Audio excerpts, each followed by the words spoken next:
안녕하세요. 보험피플 박가경 팀장입니다. 아픈 가족을 곁에서 돌본다는 건 체력적으로는 물론이고 경제적으로도 참 버거운데요. 다치거나 아파서 입원을 하게 되면 치료비에 대해서는 건강보험공단에서 지원을 받거나 산정특례, 실손의료비 등 지원받을 수가 있지만 간병인 비용은 그 어디에도 지원을 받을 수가 없습니다. 내가 100% 부담을 해야 되기 때문에 경제적으로 부담이 정말 클 수밖에 없는 게 현실이죠. 실제 하루 간병인 사용료가 10만 원에서 많게는 17만 원까지 나오는데 한 달 입원을 한다고 가정하면 최소 300만 원에서 많게는 500만 원이나 비용을 써야 되는 거예요. 일반적인 가정에서는 매달 이 금액을 꾸준히 내기 쉽지 않겠죠. 간병인 관련한 뉴스나 각종 매체에서도 사회적인 문제로 많이 거론되고 있는데요. 그래서 오늘은 간병인 보험 어떻게 준비해야 저렴한 보험료로 탄탄하게 가입이 가능한지 실질적인 해답을 드리려고 합니다. 영상 끝까지 시청하시면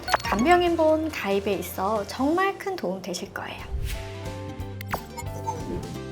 먼저 간병인 보험은 크게 간병인 지원일당과 간병인 사용일당 이렇게 두 가지로 나뉘는데요. 첫 번째 간병인 지원일당은 48시간 전에 보험사에 간병인을 신청하면 보험사에서 직접 간병인을 보내주는 상품입니다. 보험사가 직접 간병인을 보내주기 때문에 물가 상승에 따른 인건비 걱정을 하지 않아도 되고 아픈 상황에 일일이 간병인을 알아보는 수고를 덜을 수 있다는 부분과 요양병원도 동일하게 간병인을 지원받을 수 있는 장점이 있는데요. 간병인 지원일당은 10년 갱신형으로만 가입이 가능하다는 큰 단점이 존재합니다. 10년마다 보험료가 변동되면서 100세 만기까지 계속해서 보험료를 납부해 주셔야 되는데요. 인건비가 오를수록 10년 갱신 시마다 보험료가 가파르게 오를 거라 이 부분에 대한 리스크가 크다고 볼 수 있어요. 두 번째 간병인 사용일당은 간병인이 필요할 때 내가 직접 간병인을 고용해서 보험사에 청구하면 보험금으로 받는 상품이에요. 간병인 업체를 통해서 직접 간병인 고용이 가능한데 가족 간병도 포함되고 비갱신형 가입이 가능하기 때문에 20년만 납부하면 100세까지 보장받을 수 있는 점이 장점이고요. 보장 금액이 기간에 따라 올라가는 체증형 상품도 있기 때문에 갈수록 비싸지는 인건비에 대해서도 대비를 할 수가 있습니다. 간병인 지원일당과 사용일당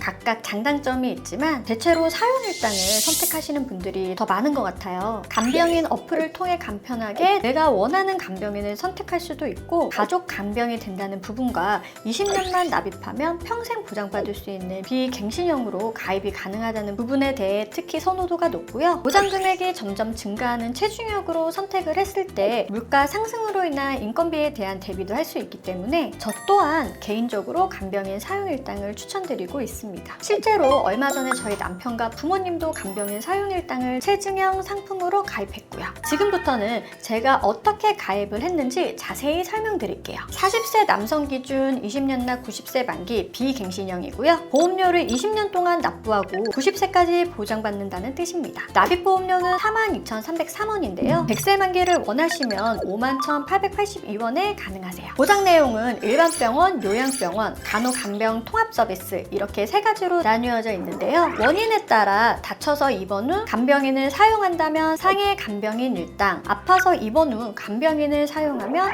질병 간병인 일당에서 지급된다고 보시면 되세요. 간병보험의 메인은 상해, 질병 간병인 사용일당 요양병원 제외 최증연 1에서 180일 담보이고요. 요양병원이 아닌 일반 병원에 입원을 하고 간병인을 사용하면 1일에서 180 한도로 하루당 15만 원 지급이 되는 담보예요. 이후에는 180일 이상 보장도 추가로 구성을 했기 때문에 총 1일에서 365일까지 보장이 가능하고요. 181일 이상 담보는 보험료가 굉장히 저렴하기 때문에 꼭 구성을 해주셔야 합니다. 주의할 점은 간병인 사용 금액이 7만 원이 넘어야 100% 보장을 받을 수 있다는 건데요. 7만 원이 안 된다면 50%만 지원을 해주기 때문에 고용한 간병인 하루 일당이 7만 원이 넘는지 꼭 확인해 주셔야 되세요. 일반 병원이 아닌 요양병원 입원 시에는 하루당 5만 원 지급되고요. 간호간병 서비스는 간병인을 사용하는 게 아니라 병원에 입원 시 간호사분들이 간병까지 해주는 간호간병 통합 서비스를 받을 경우 하루만 7만 원 지급됩니다. 6가지 모두 체증형이기 때문에 최대 30만원, 10만원, 14만원까지 모두 체증이 되고요. 보험료 납입 면제와 보험료 납입 지원 담보도 필수로 구성해 주셔야 하는데, 납입 면제는 납입 기간 20년 이내에 위와 같은 질병에 걸리게 되면 남아있는 보험료가 모두 면제되는 특약으로 보험료만 면제되고 보장은 90세, 100세까지 받을 수 있기 때문에 굉장히 중요한 특약이라고 보시면 되세요. 납입 지원 담보는 납입 면제 대상에서 제외된 위와 같은 유사암 진단을 받게 될 경우 남아있는 보험료의 50%를 보험금으로 지원받는 특약이에요. 간병인 보장만 살피다가 이 두 가지 특약을 간혹 놓치는 경우가 있는데요. 이 두 가지도 필수 특약으로 꼭 구성해 주셔야 합니다. 여기까지 간병인 보험을 어떻게 가입하면 좋을지 살펴봤는데요. 감이 좀 잡히셨나요? 간병인 보험 관련해서 궁금하신 부분이 있으시거나 1:1 맞춤 설계안을 받아보고 싶으신 분들은 상단에 있는 연락처나 댓글, 채널 및 1:1 카톡통에 문의 주시면 24시간 모든 상담 제가 직접 도와드릴 거고요. 여러분 각자 상황에 맞춰 자세하고 정확한 상담 도와드리도록 하겠습니다. 오늘도 마지막까지 영상 시청해주셔서 감사합니다. 본 광고는